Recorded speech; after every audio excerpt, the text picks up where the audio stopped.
That good? Looking good. Thanks, buddy. Oh. What can he do? Let's call it That's Daffy. amazing. Welcome. Oh, shit. Holy shit. That guy. Oh my God. So scared. Look, it is. They are lemon. This is amazing. That's why I brought you here. Sometimes you got to go to other people's places to see this, but you have your own. Like if You're you're at welcome. home and you go, I want to sit on a couch. There you go. Yeah, Back yeah, That's yeah. it, yeah. Yeah. Wait a minute, that's the back. Feels so wrong. Yeah. Wait a minute. Closer to the mud. Is there a lot of people in their 50s doing this? No. No. It's a very It small seems crew. like a scary, even more. I think what he's doing is even more dangerous than it looks because of his age too.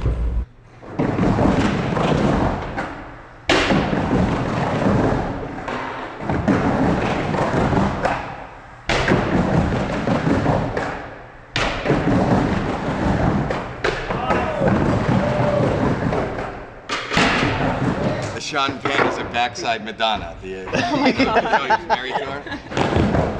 That's Madonna.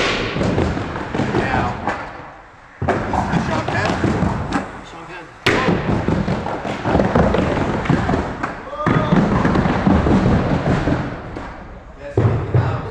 What's the Howie slide? Howie slide is a alley-oop backside body parallel to mid slide. Good slide. Okay.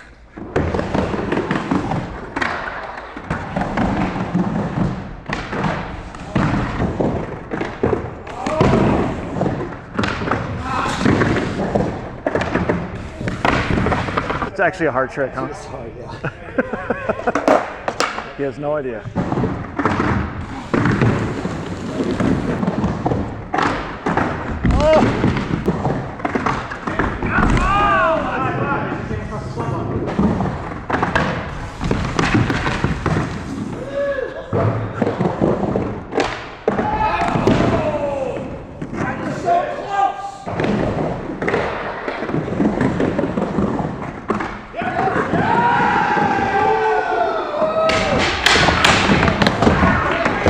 The hard thing about tricks like that is that my approach is the same every time. So there's nothing learned from it. You know what I mean? Like I'm not getting to a point where I'm like, I'm gonna do that every time. Every time I do it, I think I have it. And then one works. That's how tough I am. Yep. Okay, go again. Here we go. Jesus. Yeah!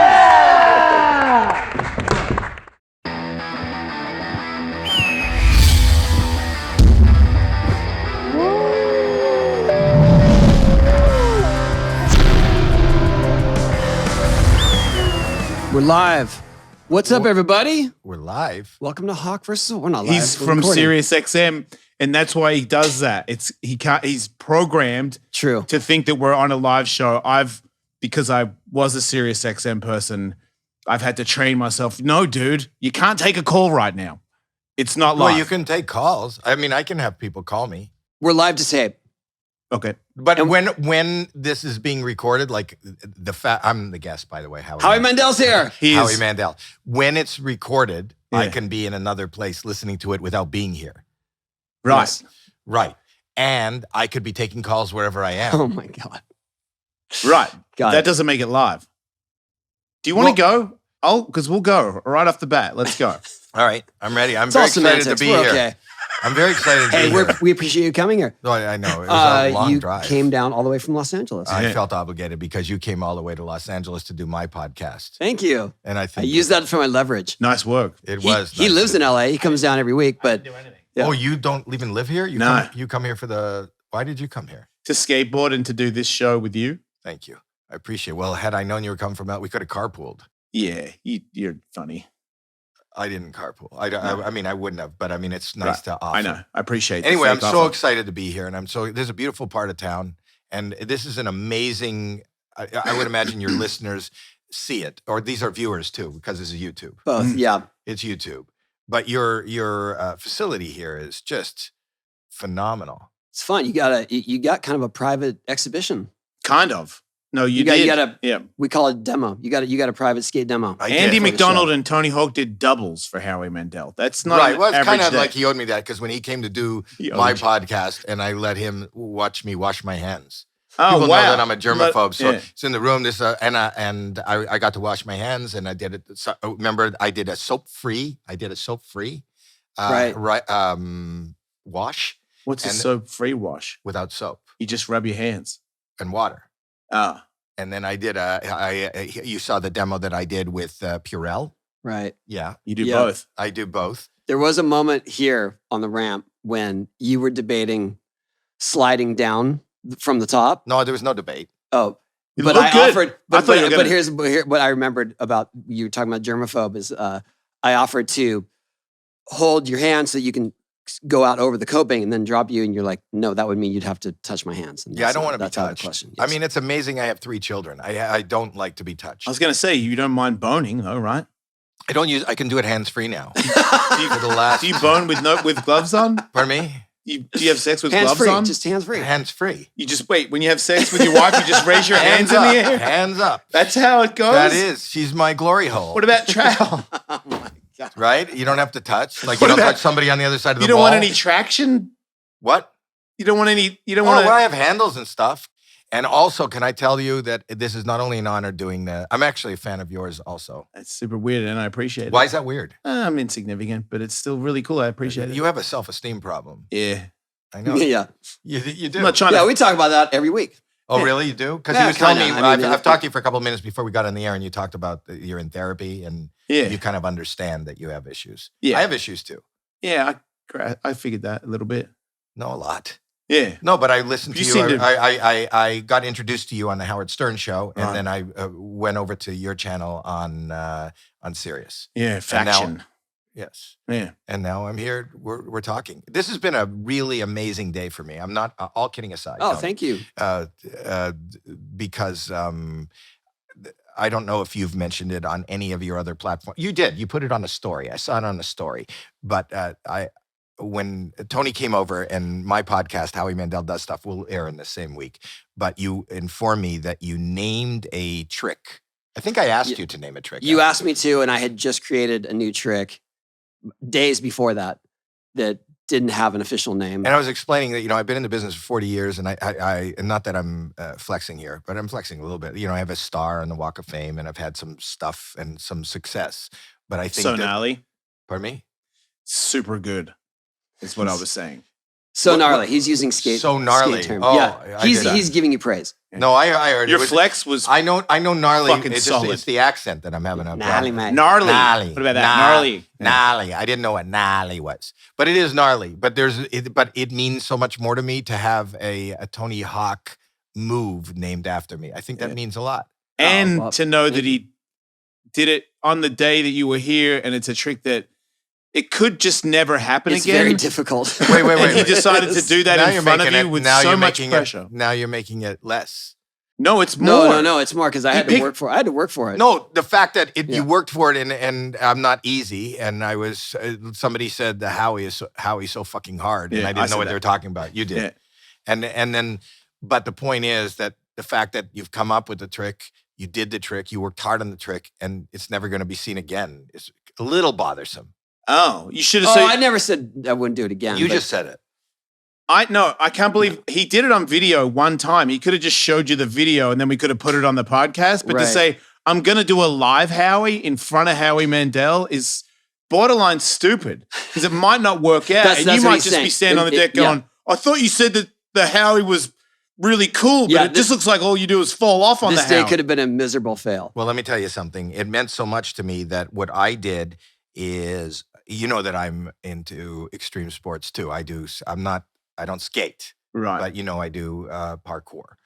And Heavy. What? Well, not a specific type of parkour. I do. Let me try to pull it up. You mean when you run up the ramp and slide down it? No, parkour. I do Real parkour. Well, it's indoor. I do indoor senior parkour, and I brought one of my routines, and I did, Tony. name one of my moves after you. Oh, I will. thank you. If you're watching it on YouTube, you could see it. I gave you the video, but I'll take you through all the moves right Step here. by step here. Yeah. So let me just start it right where we're. This flex is not as heavy. What do you mean? What are you saying? I just think the star on is a bigger flex than parkour of any caliber. Are you? What kind Am of I host shitting are on your you? parkour? A little bit. Yeah. So this is indoor senior parkour, and Right. I do this. This is me. I come in. Let me just stop every move. Hang on.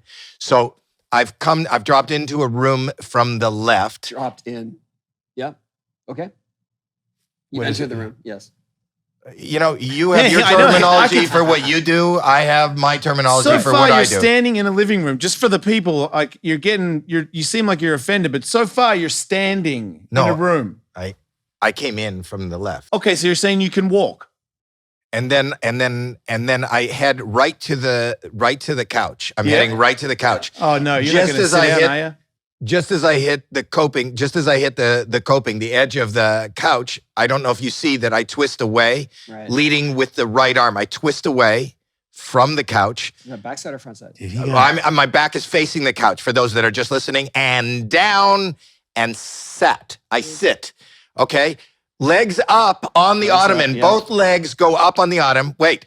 Back down from the ottoman. I push off the couch, move to the back of the room, turn to the right, twist, and lean against a wall. This is the Tony many Hawk. tries does that The take? Tony's coming in. Watch. Oh. Well, I don't want to get into around. That's it. That's it. So I come off the wall, heading back toward the camera. I'm coming to the outside of the ottoman. I go to the outside of the ottoman, miss the corner of the ottoman. This is the Tony right here. Oh, okay. This is the Tony right here. And I'm going to be an ottoman to perform the Tony. this ottoman. I worked it. This is something you may see once and you may never see again. But the fact that I got it here, and it was interesting to see when you were trying to show me the Howie, how many tries. And I'm going to be totally honest. This is something that I edited together and I put together. This was the sixth time.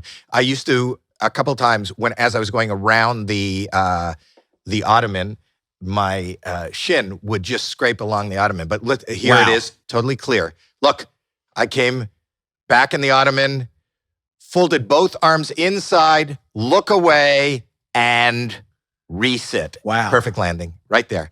So that's inside senior parkour with a Tony by the ottoman. I'm honored, I think. Can we get that footage to show people on Yeah, Hold First? I gave it to How him. extreme I you are. gave it to him. Wow, you guys. Wow. I thought, and here I was thinking that we were the athletes. No, at my age, I'm 66 years look old, good. and I talked to you about this, Tony, before, because you're doing. How old are you? 50? Well, you're 50 also. Yeah, I'm hanging with So you guys. I got a decade on both of you. Yeah, fair enough. But the point is, in their 50s, both of you guys are doing things that are beyond what most people would be doing, and you're not alone. There we go. No, because you saw. We're kindred spirits. Yeah. Yes, that's So it. I'm like, Got it. and though sometimes do you have any questions? I do. Go ahead. We met on Deal or No Deal. Deal or No Deal? The Yep. original Deal or No The Deal original is on NBC yes. when it was it was huge. It was huge. It was huge. It was. I changed game shows as they are known today, like you did for the sport of Deal or No Deal. So the funny story about that, and we did talk about this on your podcast, but this is our podcast, so here we go. Yeah. You guys invited me to be a surprise guest for one of the contestants, or a surprise.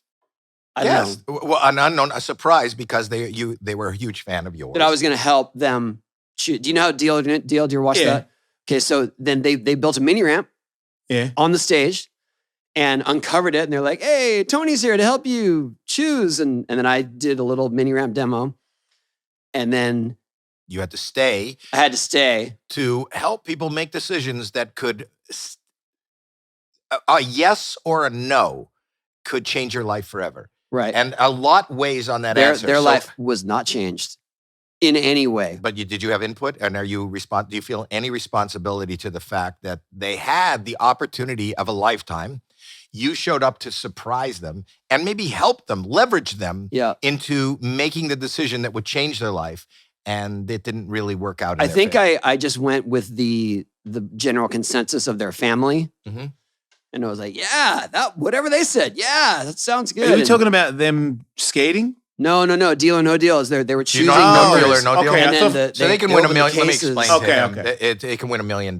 Yep. There's no skill involved. Right. There's no trivia involved. All it is it's kind of a time and money management. If I offer you $50,000, you want to take the $50,000 cash now, or do you want to say no deal and have a chance at opening up 4 more cases that where nobody knows? It's just random cases because you might end up with $1 million case. And they asked Tony whether it would be a good idea or not. Or which I pick at a 10? certain Like, point. oh yeah, pick 10. And I might have suggested 1 or 2 numbers, but this guy, I mean, it was uncanny how every time he chose, it was the worst choice. Oh, okay. So he ended up with like $5. And he chose to listen to Tony. So the combination made him broke. I don't know that he's broke. Well, He you know just what I wasn't better. He wasn't in better shape leaving the show than he was showing. It's kind of like me on this podcast. I'm going to be in the exact same. Whatever I come into this podcast with is exactly what I'm leaving. Oh no, this is going to open doors. This is it. This is your Letterman appearance.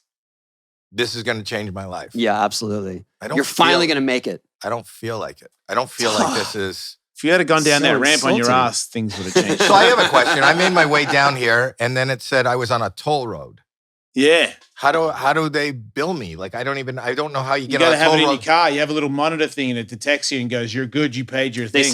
send you a bill. How will they find me? They take a photo of your license. Yeah, they got you. It's coming in the mail. So I just wait? Yeah, and then you have to pay a fine. A fine? I don't think it's Oh, been no. fine the first time, but Oh, okay. No, but it said you can do it online. oh, well, there You you could go. do it online, and if you don't pay within 5 days, Oh, then that's it, yeah. they'll fine you. Yeah, Yeah. well, we have the. But little- how do where do I go online to find out how much I owe to be on this Ask your fucking glory podcast? hole. Ask your glory hole. That's what I do. All right. Are you married? Yeah. You're not married. Yeah. You were married. I remember on the show, didn't you get a divorce? Yeah, I got married again. Oh, to the same person? Nah. New one. A brand new one. Yeah. Or a refurbished one. No, brand new one that's like a whole different person. Don't you find that most people, like the other person is always a whole different person? Sure. Yeah. Generally. Except a Siamese, maybe you married a Siamese twin. No, it's a complete different person with a different outlook. So that's why we could be married. Because the other person, me being me, You married can't a be married to lookout? me. I married a who? A lookout? No, just Didn't you married just somebody. say- You said, new outlook. Yeah, I somebody. thought you married a lookout to No. stand at the window while you do whatever you do to go, oh. No. Well, sometimes she does that too. Yeah. You have children? Hey, everybody. Tony Hawk, Jason Ellis, Hawk versus Wolf, talking about DoorDash. Do you like food? What about drinks? What about Band-Aids? That was a weird one to throw in there. But, I like them, but I hope I don't need them. right. But let's But say, I need them more often than not. unfortunately, you probably do. You also, Tony, I've noticed this because I'm a very observant man. You eat food. Frequently, Right. And sometimes in abundance. sometimes you're very busy from skateboarding and doing podcasts where you don't have time to go down to your favorite store and get the True. food you want, Tony. True. Sometimes you get it delivered to the studio. And More often than not. sometimes he uses DoorDash. So do I. Isn't that a small world? If you're like us. You too? I know, right? Crazy. Whoa. Living in this small should world. hang out. We should, right? That'd Yeah. be a great idea. We should record when we hang out too. Totally. 25% off, everybody. So if you don't have the DoorDash app, get it now, and then use the promo code WOLF. So, hey, DoorDash, you might want to add Hawk to it. Just saying, the guy uses it more than me. So 15% off when you download the DoorDash app and you enter the code WOLF, 25% off up to $10 value, 0 delivery fees on your first order when you download the DoorDash app in the App Store and enter the code WOLF. Don't forget code WOLF for 25% off your first order, everybody, with DoorDash. Subject to change, terms apply. Oh, mate, Jason Ellis here from Hawk versus Wolf. You might have heard of us talking about GoodRx. some of us have prescriptions. Some people get them every now and then. Like sometimes I break stuff and then I get painkillers. This could be a bad conversation. Sometimes I have meds that help me go to sleep every day, and I probably pay extra for them because I don't use GoodRx. But they do a lot, and I'm just starting to realize this. It's accepted in over 70,000 pharmacies nationwide. CVS, Kroger, Walgreens, Rite Aid, Vons, Walmart, you name it, baby. They've got it. If you want to get a deal, GoodRx is looking to help out our listeners. Go to goodrx.com/wolf. That's goodrx.com/wolf. goodrx.com/wolf. We use it, and I mean, we recommend that you use it. And if you do use it, then people know by using the code that you listen to this show, and then everybody's having a good time. I hope you understand what I'm trying to say. GoodRx is not insurance, but can be used instead of insurance. In 2021, GoodRx users saved an average of 79% on retail prescription prices. So check them out. I'm happy to hear that. It's happy to hear this and I'm doing well. I've been married to the same woman for. You never like had a big thing with a bunch of other girls or anything? You never did like the. Never did that. Never wanted to? No, I'm a germaphobe. I don't want to touch anybody. I have a hard time touching her. Right. Even now, are you lying? Like honestly, if I can get it straight, like you find it weird to touch your wife? Not. Well, like shake her hand. But there's a as long as we're all washed and clean. Right. But if you were just in the garden and then she was like, I know that she would never like say, put it there, homie. But if she was to, and you would just, and she was just in the garden. What kind of image do you have with that? I'm standing in a garden. Sometimes stands in a and then your wife walks out. I was like, put it there, homie. Put it there, homie. What kind of world do you live in? Sometimes I drop to one knee and do this handshake with my wife in front of other cars. I would shake her. I wouldn't shake. I mean, I would hold her hand. Right. But if it was dirty, would you hold it? Like gardening dirty? Yeah. Yeah. What if she just came in from getting groceries? Getting groceries? No. Subway. That's right. No, what? Yeah. If she was on the subway. Not the sandwich. sandwich? Not the sandwich? If she held the pole, if she touched the pole in the subway. Yeah. And then came home. No, not before she washes her hands. Yeah, that's rough. Does she need to have a shower before you have sex with her? Yes. Tony's shaking his head like Jason, you don't wanna, stop talking. Is that bad? No, the vagina. No, this is just not the path I thought we were going down with this interview. It wasn't he the lead singer in Taint something? Tony Hawk's Taint Stick. No, it was Yep. Taint Stick in the end, yeah. You know about my band? Wow. Yeah. He knows about both bands. Death, Die. Yeah. But Death Die has some of the same members as Taint Stick. It's the exact same members. That's what I thought. Yeah, we had a record deal, and then we realized that the record label takes all the money. Right. And we weren't a real band that was going on tour. We were like, well, we just wanted money for the album sales. Right. And then we realized, they get all that. Right. So if we make our own album, we'll get all the money. So then we were like, we'll change the name of the band. So we made up a joke on the radio that we broke up because of musical differences. But we didn't. We just wanted to not have a manager. So you didn't want to pay the record company. Yeah. And then we had our own record label, and Death, Die Records. That's the exact same story that Prince went through. You know that. Very similar. Just no talent. Death, Die, and Taint are exactly like the Purple Rain, like Prince. I show my ass a lot, too. The artist formerly known as Taint. Ooh. So Howie, I do have to ask you, you are a self-proclaimed germaphobe. Oh, I don't think I'm self-proclaimed. Anybody who's in the room will claim it also. But do you feel like once COVID hit, you're like, see, told you. Well, you know what? People always say that to me, but no, it's been my biggest fucking nightmare. It's horrible. So it's exponentially made your concern worse. So the thing was, if there was any comfort, and I'm all kidding aside, I suffer from mental health issues, and I'm medicated, and COVID wrecked me. I'm now, thank God, I'm drinking Liquid Death because I'm sober now. How did you emerge from that? From COVID, from the. I'm still in COVID. So the thing was that there was a nice, besides my therapy and my medication, it was always nice to be surrounded by people that go, Howie, please, it's okay, you'll be fine, you'll be okay. But then when you don't have that, and the whole world is dressed like a fucking surgeon, and nobody's touching, and you see that sound that he just made? That's like a horrible scream. Yeah, okay. That was like I just heard that I like smoke weed all the time. Relax. A death scream. That doesn't matter. That was it. No, he's saying, Like, Sorry. it's a trigger. But I was so when COVID started, I don't like night. I don't like nothing. I'm not good with my own mind. Like right now I'm busy. Yeah. So I'm doing this. I don't know if you noticed. But I'm doing this, but when I'm not doing anything, I go crazy. So I started taking gummies, and then edibles, right? Oh, okay. I didn't know. I thought you were sober. Well, I'm telling you, now I am. So I started taking gummies just to go to sleep. And then it wasn't enough. So then I started taking more gummies because you get a resistance. Yep. And then that wasn't enough. And then I started drinking and taking gummies because that was I was doing that. And then that wasn't enough. And then I was smoking every day, drinking and taking gummies until I just had to get to a point where I was basically comatose. Yeah. And then I realized that's not good. So I don't have I have a very addictive personality. Whenever I do to the nth degree. So I can't do a little bit of anything. Did you struggle with that in the past? No.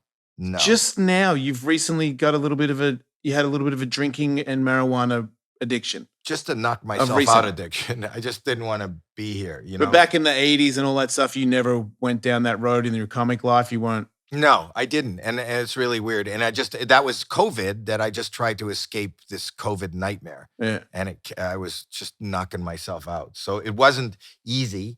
And it wasn't like I took no pleasure in going, told you, I didn't want to be right. You just think, they say misery loves company, but I was miserable and I hated that everybody else in the world was miserable and there was nobody to really put me at ease. So I would knock myself out every night. And now I don't. And now I'm just drinking liquid. Tony and I are part owners. We are. This is a business venture. So I'm just trying to be a good friend. And you're helping us out. Can I be your friend? Yes. Okay, so I'm being your friend. We're going to send you cases of drinking water from the Alps. Yep. It's really from the Alps? Yes. Wow. Yeah. It says right there. Wow. Many mountains died for that water. And you know what? And the can is recyclable. So everything is good about this. Yeah, no plastic, baby.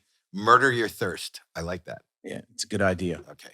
Okay, so I do want to ask you, how did you escape the trappings of being a comic in the 80s when it was such a party atmosphere? I mean, they're up late. I didn't, there was two factions. There was that faction that was hanging with like Kinnison and all those guys. Yeah. And then I wasn't really part of it. I was kind of an outcast even at the Comedy Store because I came here in like 79, 78.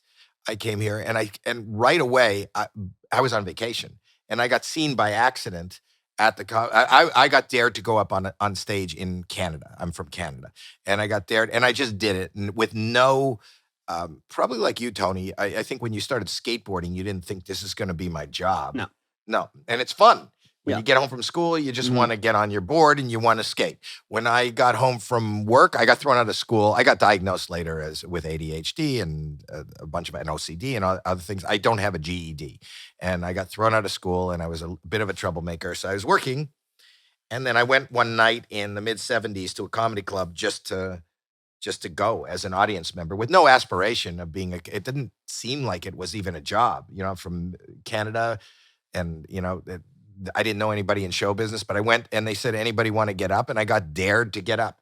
Yeah. And because maybe you don't know this because you're from Australia, but the first thing that I did was one of the first things I did, I didn't have anything and I didn't have a plan, but my hands were in my pocket and I was going, okay, all right. If you look at my old YouTube things, I just fear, and I'm going, okay, all right. And I had nothing. But that lasted. Right. Just my fear of not having it. And I put my hands in my pocket and in my pocket, I had rubber gloves because I always went out with rubber gloves because if I had to go to the bathroom in a public place, germs. I wouldn't touch wow, that's amazing. I wouldn't touch the door. And then I took out the on rubber your head. glove and then I pulled the rubber glove over my head because I was just scared as fuck. I didn't know what to do on stage. And I pulled it over my head and I started breathing and the fingers were going up and the audience was roaring and I blew it up and popped off my head and they roared and I went, good night. And then the host said, come back tomorrow night. And I go, what's tomorrow night? He goes, come on tomorrow night. And I go, do what? He goes, do that again. And I go, what did I do? And he goes, go ahead. You didn't know you because that's a character that you that's you kind of. It's just me. It wasn't a character. But then it eventually, obviously, Well, you then turned it on, right? Like, well, eventually, and if you go and watch me now as a stand-up, I'm very different. But I also like to, even though after 40 years and having a plethora of material and kind of knowing what works and being able to do voices and sounds and everything I came to was by accident, I look to be taken off the beaten path. I love when something fucks up with the mic. I love when something's happening in the room. And those are the nights and those are the things that I remember. In my, I did about 10 cable specials. And one of the most prominent pieces that people keep coming up and telling me about is, I did one of my specials in the round. Yep. I watched that. I watched that many, many times. So the thing that people talk about is one girl got up to go to the bathroom. Yes, and you move people. So I realized it's in the round. So she went up, and I go, wait, and I just stopped the whole act. We're taping a special, right? And I go, okay, wait, this is what we're gonna do. And it was I was just fucking with myself because it's funny. And I took about 40 people that were sitting around her after she left the room, and I put them all different places and moved different people. And I said, guys, you could listen to me, but don't call attention. We're going to see this woman walk in. She's going to come down one aisle because it's in the round. She's going to look down her aisle, and nobody's going to look familiar. And then she'll turn around. She'll walk back up the aisle. You'll see her come in, and let's just enjoy this. This is very meta. This is just enjoy it. And I don't give a fuck if none of my material comes out or anything comes out. And the truth is, in the special, it's maybe about 3 minutes cut in. But it was like 20 minutes of this woman comes down the aisle, looks at her ticket. You can see she doesn't know anybody. Then in confusion, she walks up. She comes out another aisle. It's just this one lost woman in the middle of 3,000 people just looking. And if that was only my special, I would have been thrilled with that. So my best moments come out of things that really happen. That's why I like pranks and I like hidden camera and I like real stuff more than, I don't like jokes. I don't like, and I don't really prepare. I have no preparation to even be on this podcast today, or even when you came on my podcast. I don't really prepare. Could you tell? Yeah. Hey, everybody. Jason Ellis, Tony Hawk, ShipStation. Do you deliver stuff? Do you like it? If you're my fan and you got stuff you got my book, Still Awesome. First, I just want to say I really appreciate that because nobody got that book. Wait, this is a plug for your book? Yeah, well, that's you. This is one thing that I know for a fact that when people order my book, they get it every time, and I know how they get it. I use ShipStation. There you go. And I don't have this promo code, so I'm kind of pissed. Is it too late for me to add that? Anyway, if you guys want to get your stuff, if you've got a business and you want to get stuff out there and you want to somebody you can count on, ShipStation is 98% of all people that ship stuff use ShipStation.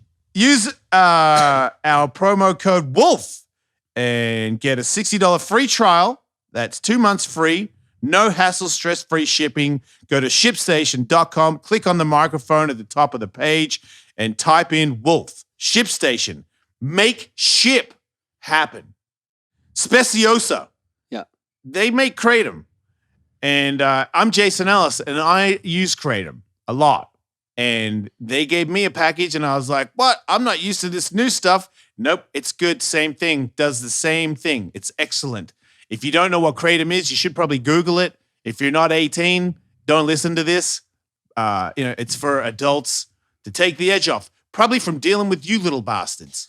Anyway, it works really good, and we've got an awesome promo code for you guys, 20% off if you go to getsuperleaf.com/wolf. That's 20% off, everybody, if you try it. Use the promo code WOLF. That's getsuperleaf.com/wolf. And use the promo code WOLF for 20% off, everybody. Enjoy. Yeah, but you have these decades of experience of quick comebacks. But those quick comebacks, I always say that everything I've ever been punished for, expelled for, hit for is what I get paid for today. And I kind of look up to you, Tony, because I think that so few people in life end up doing something. I think life is, and I'm telling you this as a 66-year-old man, life is crazy short. I mean, if you told me I was in high school 10 years ago, I mean, I know I wasn't. It was like 50 years ago, but it feels like 10 years ago. Yeah. And your perspective as you get older, time seems to go faster and faster and faster. We are taught that you're supposed to do this and you're supposed to do that, and this is how it goes. But you have people aren't passionate about things. The fact that the whole day in school you sat there and then you thought, I just want to get on my board and go to the park. And what did you want to do? It's not because I'm going to make a fortune. It's not because I'm going to compete. It's because you were going to have fun. And, you know, when I got dared to go on stage and then those people were laughing at me, it was the first time somebody wasn't saying, get the fuck out of here, or what the fuck are you doing, or get out of here. I was just having fun. Yeah. And the truth is, if I was a waiter today and for once a week I could go to a comedy club, I don't care really about the notoriety, the money, the fame, or anything. If I could just have that moment, that's my favorite time. Regardless of everything I've done in my career, and I've done things from film and voiceover and everything, standing up on stage in front of people live is what I love the most. Yep. That's my that's my drop in. That's when somebody goes, ladies and gentlemen, Howie Mandel, that's when my heart, and I can control it better than I did when I was young. But if you look at those things, people thought I was on cocaine. Well, I wasn't. I was just scared shitless. I get that. You know, I was going, okay, all right, okay. And they would start giggling at my, you know, just trying to grasp anything. And then I'd go, what? Because I didn't know why they were laughing. And that became my thing. It was nothing. I had nothing. And even the things that I ended up doing as voiceovers, you know, like Bobby's World and Gremlins and all those other things. I was at a birthday party choking on a piece of cake. And the cake went halfway down my throat and I couldn't breathe. And you know when you take when you cut off the air you blow up a balloon and you take the nipple of a balloon and you stretch the balloon and it's got that high-pitched sound. Yeah. I was trying to push air out, so I'm going, help me. That's what my I'm doing. That's the Bobby voice. You know, and I ended up. That came from near-death experience. Near death, and everybody talk about it on stage, and everybody was laughing, and I was fucking dying, and I'm going, I can't. You can hear that, because if I loosen it, then I can loosen it and it can be like that. And that became my voice. And I would fuck around in school and make people laugh. And then that became my thing. And I would do it on stage. And I know it sounded like a little kid. And that became Bobby's World. But even before Bobby's World, I was on a show called Muppet Babies. Remember Muppet Babies? Shit, yeah. So I was Skeeter. Skeeter is Scooter's little... Yeah. It's the same voice. Oh, So this is Skeeter, crazy. and this is Bobby. And then I got the movie Gremlins. I'm Gizmo, the first little fuzzy one that starts all the gremlins. That if you get them wet after a minute, and he goes, It's the same voice, but it wasn't something that I aspired to do or tried to do. You know, But that's iconic. I mean, that's amazing. But once you found that voice, you realized that I there parlayed. was something right. But the same as you guys. But how did you initially? Like, who pitches you to voice over jobs? Like, I had a friend that was doing voiceovers, Frank Welker, who is the Mel Blanc of my generation. Yeah. Mel Blanc, for those that don't know, is the voice of Bugs Bunny and every Warner Brothers cartoon you ever want to do. And he was doing, he did was. you call him or did he call you? No, he just called. He goes, that funny voice is real that you do would be good. And then I had friends that were in the group, Second City, that got hired to write and develop when Fox started their Saturday morning program. And they called me and they said, why don't you do Bobby? And Bobby, when I was doing on stage, I would do the baby voice and talk filthy. Yeah. And it was a baby that would talk filthy. And then I said, how do you do this in Saturday morning? And we just started sitting around and telling stories about what happened to us when we were kids, or the shit we were dealing with our children. And those are the stories that Bobby told, you know? So they built it around your voice. I wrote it with them. We wrote it. I never wrote Saturday Morning, and it lasted for 10 seasons. It was #1, and Someone told me that you, at some point, when you had to do that voice for long enough, it would make you throw up. No, it's actually easier to talk in that voice than this. This is, if I lose my voice totally. Okay, so whoever told me that anecdote sucks. It's like when people tell you that some punk rock singers vomit from screaming, or emo guys. Oh, yeah. Oh, even the Ozzy Osbourne. You know the Ozzy Osbourne story where he bit off the head of the bat? Yeah. Do you know what that is? Well, yeah, it was doves that were in a meeting. No, it was a bat. And he bit it off in the meeting, right? No. So he was on stage. Oh, sorry, two different ones. My bad, because he has bitten off a lot of animals' heads. No. Yes, he has. He bit off dove heads in a meeting. No, it's not true. Go read his book. I worked with Sharon Osbourne for... You would know. Yeah, I do. Yeah, he we'll loves defer to animals. you. He loves animals. So people, because he was the Prince of Darkness on his thing, people would throw these rubber snakes and bats at the stage. He was in the middle of performing, and he thought somebody threw this rubber bat, and he picked up this rubber bat and he bit off the head, and then he went, "Fuck, it's real," and it flew into the stage. Nobody was more sickened than Ozzy Osbourne. Right. But, you always hear these stories. I'm glad we cleared that up. But I have... Read his book. It's amazing. It's amazing. His book is really amazing. I got to say, you just doing the... Wait. Like, that is such a big moment for me because I told you, I watched that special many, many times. And to have you here, and I hear that voice coming out of you, like, it's pretty amazing. But what's amazing to me, and I said this to you when you were on my podcast, and I feel like I don't know you as well. I'm a fan of yours. But if people live their lives and their life becomes who they are and what they do instead of what you think the world wants you to do or you're supposed to do, I think that's the way it's supposed to be. And that's why, I've said this ad nauseum, but, if you listen to radio, I know you were on somewhat traditional radio, Wednesday is hump day. And the connotation is that by Wednesday, you're getting over a hump of doing all this shit you don't want to do so you can get to the weekend and not even do anything. Yeah. Like nobody finds whatever their passion is. And even if your passion changes, then do your new passion. And when you look at people who kind of focus and do their passion, everybody seems to get successful. If you really just focus on it. If you could not wait, Tony, for every waking moment when you're sitting in your class or you're sitting at home to go out to the park or to go meet your friends and to go get on a board, it's not a secret that you're the best in the world or you're the most well-known in the world. And what I learned, if somebody had asked me as a kid, do you want to be a comedian? I would go, well, first of all, when I grew up, what are you, some kind of comedian? Was a negative, Yes. And how do you become a comedian? And what is a comedian? And then, and everything else I did, then do you want to be an actor? I didn't study acting. And then I went and met because I had done those specials in the 80s, the normal transition from being a stand-up comic and having some success was to get a sitcom.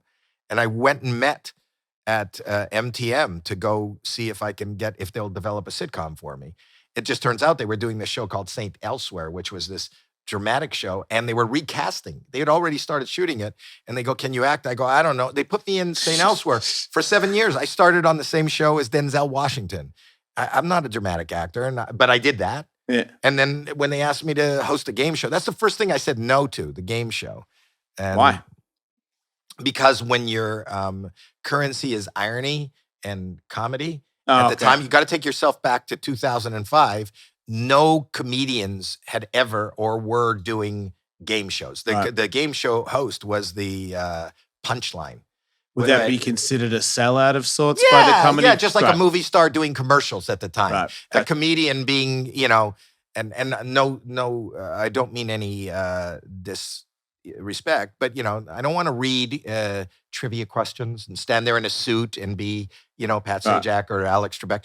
But you made it into such a great platform by accident. So what happened was I was really depressed at the time and I was about to leave the business. By 2005, when I exploded when I did a young comedian special in 1980 is where I took off from. And on my young comedian special, HBO special, it was me. The kids were me, Jerry Seinfeld, Richard Lewis, and the Smothers Brothers presented it. I can't remember everybody. Harry Anderson was on it.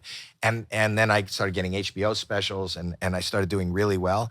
And then I met with them to go do it. And they put me on this dramatic show. And I was playing like big 10,000 seat places and selling out 2 shows a night and going overseas and playing England and Australia and playing all these places. By 2005, I don't think I was selling out a club. And I was going and auditioning for 5 Lines and Under on folding chairs and casting offices. It went backwards.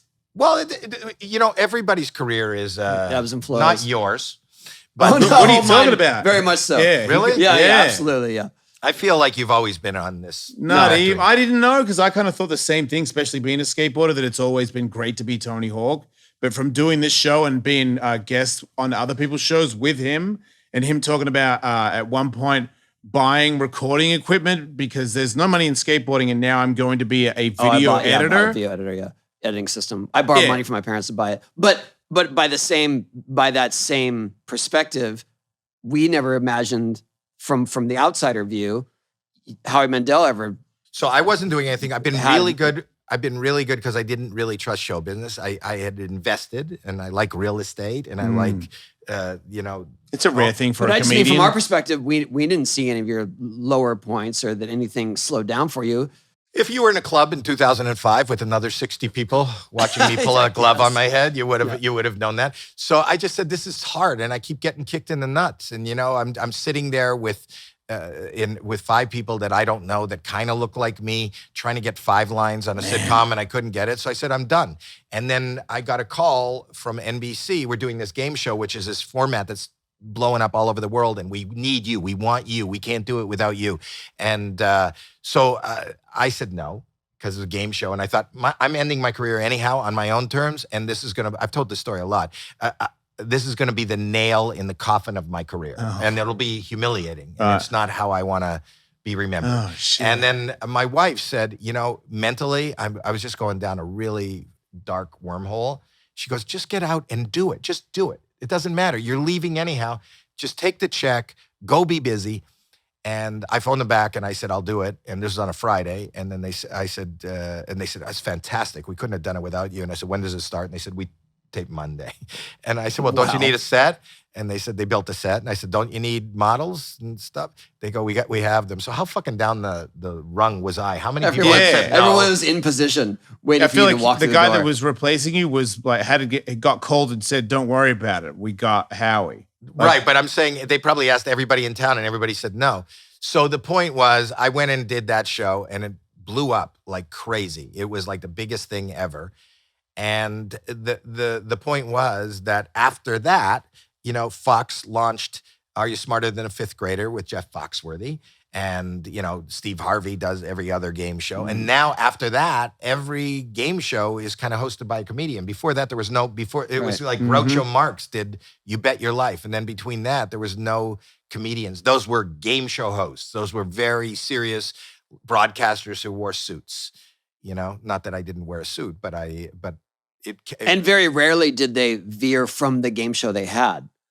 It was right, like their they game show. They made that game show their own, and then they were a lifer there. And that's all they did. Yeah. And Deal or No Deal has given me the opportunity. I opened up a production company and has given me the opportunity to start selling more tickets, to do more stand-up. I continue to do stand-up, though it's people are very.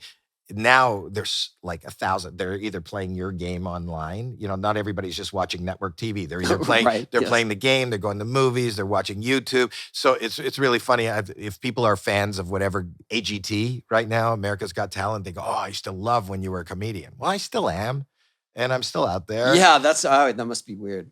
It is. Nobody says to you, "I love when you used to skateboard." They tell me that. Yeah, they do. They yeah. I get that one. Mostly it's. Oh man, do you still skate once in a while? I said, no. Yeah, all the time. Really?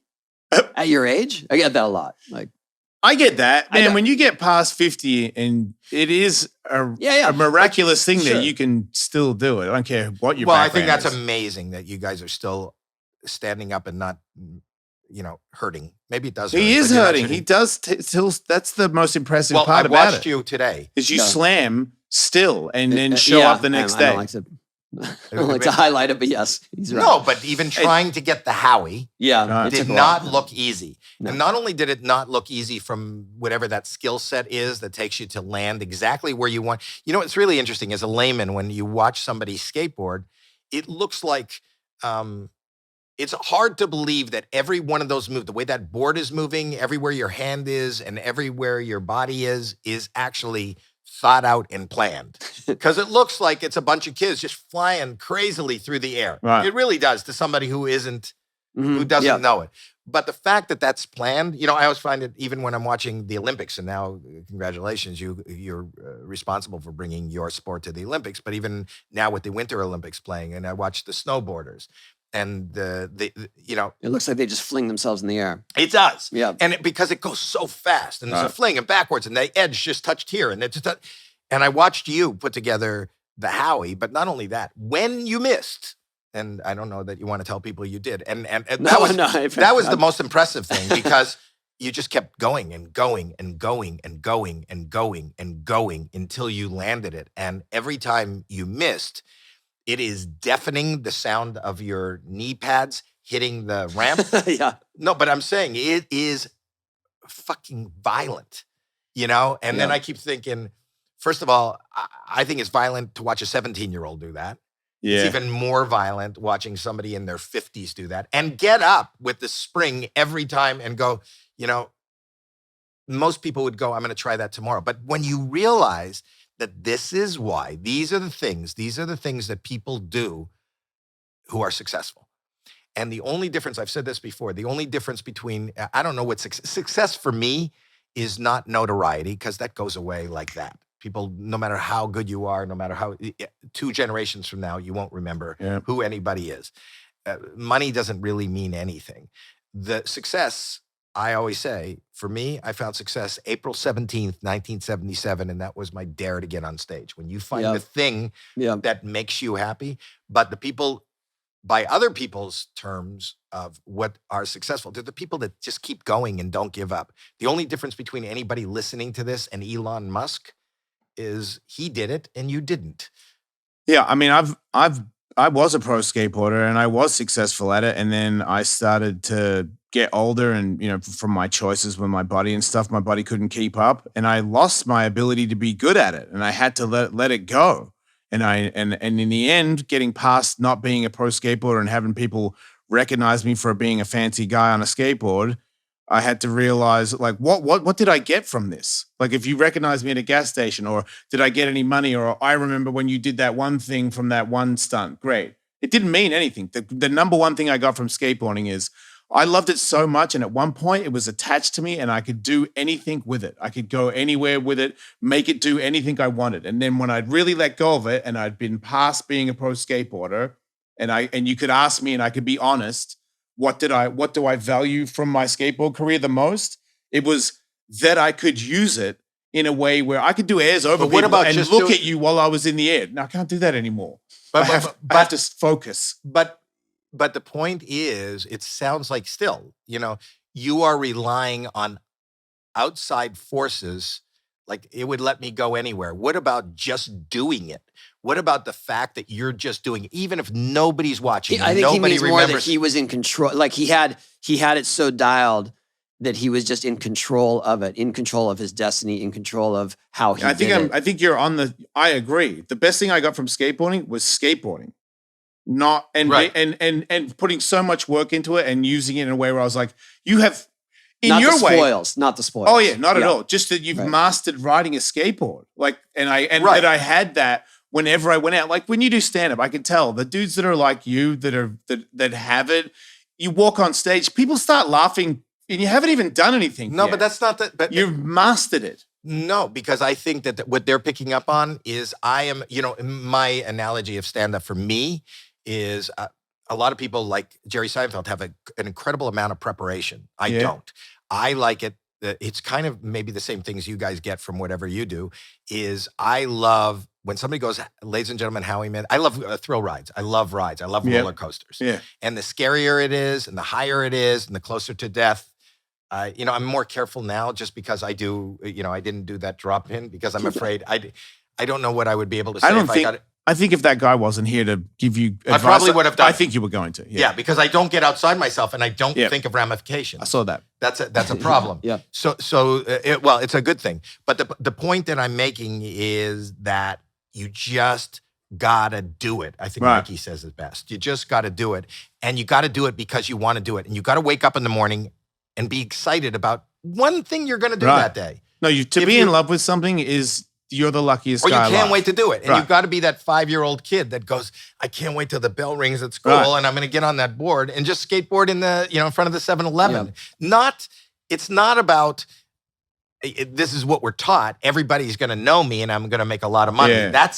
That'll never bring you, if you're looking for that because you have no control over externally how people feel about you, how they remember you, what you do with your money, but you do have control over what you're passionate about. Yep. And Go ahead. I do a lot of speaking gigs, and that's the one thing I try to convey is like, look, I would do this too, and ride my skateboard any day of the week for free because that's what I love doing. Like I just enjoy it so much. It gives me so much happiness and peace. And it just happens that now I make ridiculous money doing it, but that's not the motivation. That's not what gets me out there. And I can tell when you do your comedy, especially when it's chaotic and unpredictable, that's what's feeding you. I want trouble. I want to be buried and just try to get and claw out of trouble. But I've heard that from comics too, where it's fascinating that the times they enjoy it the most is when others are struggling and failing, but they still think it's funny. Right. And when you're backstage laughing at someone's follies on stage is what that's what draws you into it. But that's what comedy is. You know, comedy, sometimes people go, well, that's too mean, or even like when I want to do pranks. You know, there's no such thing as mean comedy. I think most people don't have a sense of humor. All comedy comes out of darkness. If you are a little kid and you're laughing at a clown falling down, you're laughing at the misfortune of somebody you don't know, or if they get sprayed in the face, you're laughing at, or if somebody's telling a joke, I don't necessarily like jokes, but two guys walk into a bar, something fucked up has to happen to one of them in order for it to be a joke. So what are you laughing at? So this advent of too soon, and especially now with cancel culture, it's really crazy. They've taken an art form and the world is kind of, dousing it with hell. It's really hard for me now. Like you took a picture of me before and I said something and I was concerned that what I said, if you post it, and you can post it, doesn't matter. I did. Fuck. But did you really? Yeah. No, but it's okay. It's okay. It wasn't terrible. But what I'm saying is, there used to be a time when I was growing up. No, it's okay. Oh God. But I said, don't post it. Remember? Yeah, but I thought you were joking. No. You're Jewish. I thought we were in the clear. But I would think I was in the clear. But the thing is that even Jewish, making fun of being Jewish, don't erase it. Don't erase it. Okay. Because I don't but believe this in is it's fascinating.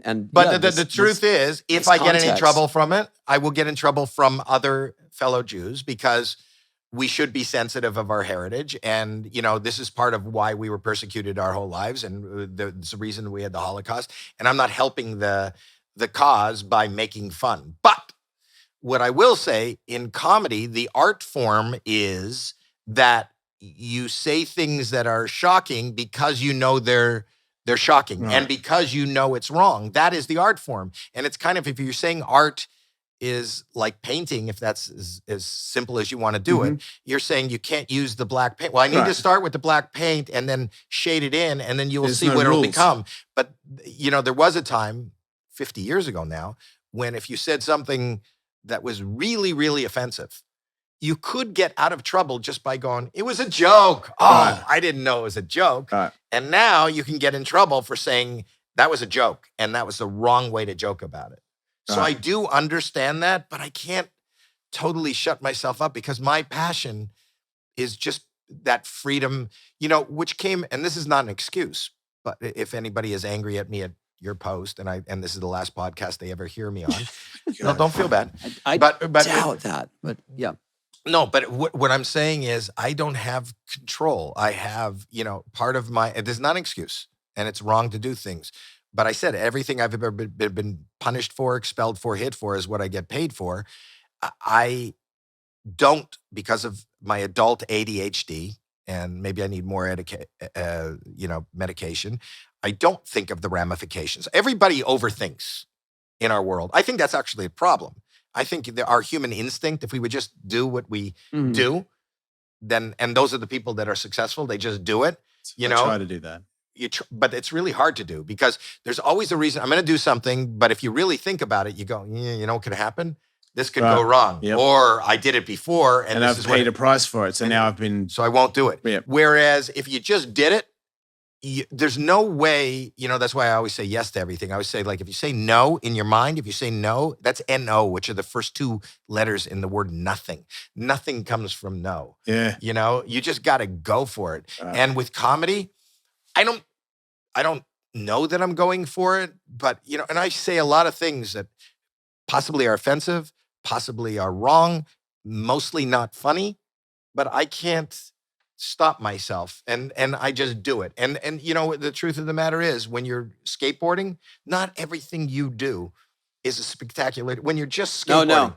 right? Not at all. What I'm saying is, those moves Yeah. are far and few, but you hit them and you Yeah. do them and you hit them. But most of it is just rolling and you try. But if you stop yourself and you overthink, or I'm not going to try that, or I could fall down, or I'm not going to do this, or that's too dangerous, or if you hit the edge, you know what could do?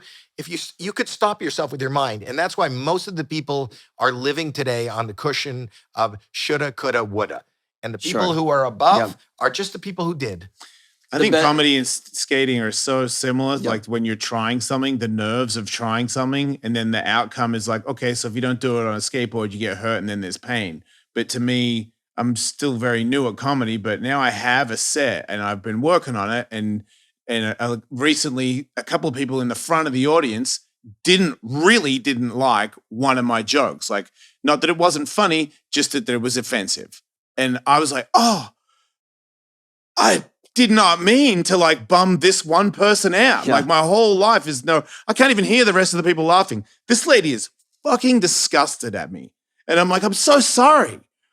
You know, I hadn't had a reaction like that yet. I'm like, she did die. And I did fuck her. So it's not like, I'm just saying the facts. No. Not in that order. But because I put on the end of this story that she's dead, this person was like, oh, that's the end of that. You see what you did that was good? And you called out, but it affected you. So I tell a story. I tell a story I wrote a book. I wrote a biography years ago. New York Times bestseller. By the way. Me too. Well, I won't do it. I didn't wash my hands. But we both did. Yep. New York Times bestseller. It's very similar. At us. And we're bald. Just saying. Okay. So, but I talked about how, Birds of a feather. Yes. No feathers. We're bald. Okay. That's right. So aerodynamic. Yes. It cuts like 3 seconds off of my day. I'm definitely early for sure because I'm bald. Yes.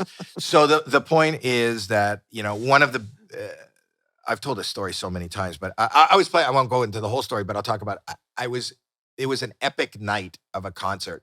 And there was, that night was like for 14,000 people or whatever. They are roaring and screaming. And as a comedian, and I think it's probably the same with skating. If you can get into a rhythm when you feel it, like if you're overthinking, then other things that are usually easy, you get in the zone. Yeah. you'll fuck up. But if you just get in the zone and you're hitting everything, you get into the flow. And I think that's our brains, that's our minds. You can get into the flow, or you can stand in the way of whatever you're doing. Everything is a mind fuck. So I'm just killing. And I look down on the front row, and there's a guy not even looking at me. Just sitting at the side. He's looking the other way. He's got his arms crossed. He's not even fucking looking at me. And my whole show, I'm kicking ass. 13,999 people are pissing themselves. And there's one guy in the front row looking the other way, and it kills me. And I just stopped it. I went, and I'm on a flow. I'm on a roll. And I went, wait, because I couldn't. And I went, what the fuck is wrong with you? I just went there, you know, and I'm going like, I should have just, nobody else in the room knows that no one even saw that he wasn't. Nobody saw, and big, you know, you can't have everybody love you. And I went, what the fuck is wrong with him? Yeah. He's not looking at me. His arms are crossed. He looks up in the sky. He looks to the left. He's avoiding me. Like, what the fuck is he doing? And the lady beside him goes, he's blind. Yeah. And I, without thinking, I went, he's blind. And then you hear the whole audience. I didn't have to even repeat it. I went, he's blind. And you could hear the hearts of 13,999 people just drop into their stomach. I go, I just fucked up. He's fucking blind. And I went, and it stopped. You never saw the air. It's like letting the air out of the fucking blimp. It's like the Hindenburg of comedy. It's just burning. We're crashing. It's finished.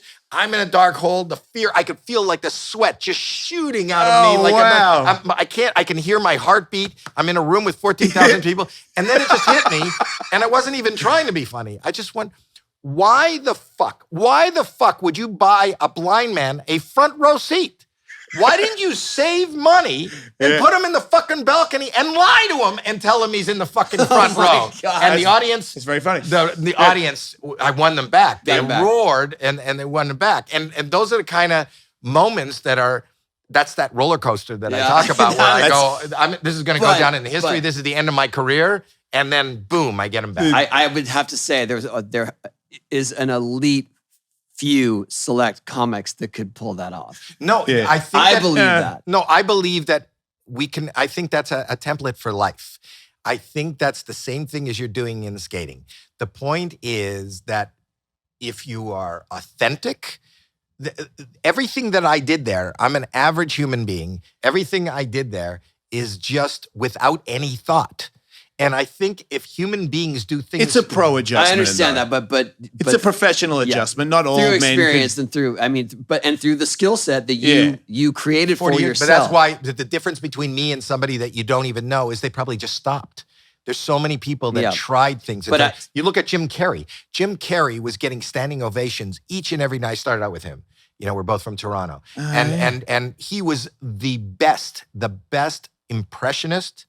And he did amazing. And then he went, fuck it. I don't want to do these impressions. I don't want to play Vegas and be like Danny Gans and who played Vegas. Very nice guy. But it was very milquetoast. Yep. You know? And then he started showing up at the Comedy Store and doing these obtuse things that made him laugh. The audience would just stare at him. But he turned into this really brilliant, thoughtful, award-winning icon. And that's because he was true. He knew there was no doubt that he was going to be as world-renowned as he is. Was it a lot of work that he looked like he was, like, was he in there constantly working on this? Constantly. And he went from, and I'm talking about maybe a year or two. He talks about it because I got to see a live taping of Living Color when he was on it.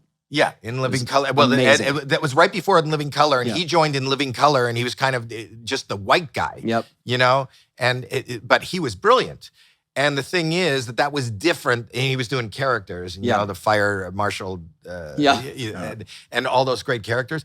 But before that, he was doing, you know, Sammy Davis Jr. and everybody your parents might know. Right. You know, and for him to walk away, and he did. Traditionally, he walked away from all the traditional stuff, and he wanted to be true to what he thought was funny and what he thought it was outrageous. Yeah, he could have just he had done the Tonight Show. He probably could have gotten a room at the in Vegas. It's not what he wanted to do. When you're authentic to yourself, when you don't worry, you know, then good things happen. I could have said I killed that night and not noticed that guy. I would have noticed that guy, but not say anything. Yeah. You know, but it just happened, and I didn't think. And because I didn't think, and I wrote, you know, sometimes you get inside your own head when you're doing a trick, right? Okay, so I'm trying to bring this full circle, but today, trying to do this trick, your trick for you, there was a moment after about 8 or 10 tries where I wasn't really getting closer each time, and I thought, this isn't gonna work. Yeah. And at that moment, I went, this is gonna work. I'm seeing this through. I'm gonna make this work. I'm gonna force it. And the one that I made for you, I knew he was gonna say this because I caught terrible. it. Yeah, he had to make an adjustment. I should not have made that one. I shouldn't have tried to come in, but I was forcing it because I had to see it through. Yeah. He was in trouble. So isn't that a great template for life? That's what I'm trying to say is that's where we're at. And you gotta follow your passion. You have to see it through. And it's not for fame or fortune. It's for what it brings you. And also what the pressure was on for me to do it for you and your crew. And I was like, this is gonna happen. This is definitely gonna happen. And they were both stories, both required. I know that there's like natural things happen, blah, blah, blah. But I do a little bit of stand-up and I skateboard. You made a critical adjustment and could have hurt yourself making that adjustment. I was like, that's not the one. And you were like, it is. I was like, wow, that was muscly. Your reaction to the guy finding out he's blind, that is a pro reflex where you were like, bing, bing, like that only pros have that tight of a reaction where you were like, oh my God, I'm drowning. But to get to be a pro is just following your passion, doing it day in, day out. If he was coming in for that trick and saw that it wasn't something that if he would have had the thought that this is not coming up right, that would have stopped it. Yep. But his thought was, it's all, everything from physical to mental is all mindset. Life is mindset. So like confidence. Confidence is just makes people understand. I don't know what it is, but everybody, who's ever listening to this or watching this, everybody's where they are supposed to be. You really are. And your life may be shit.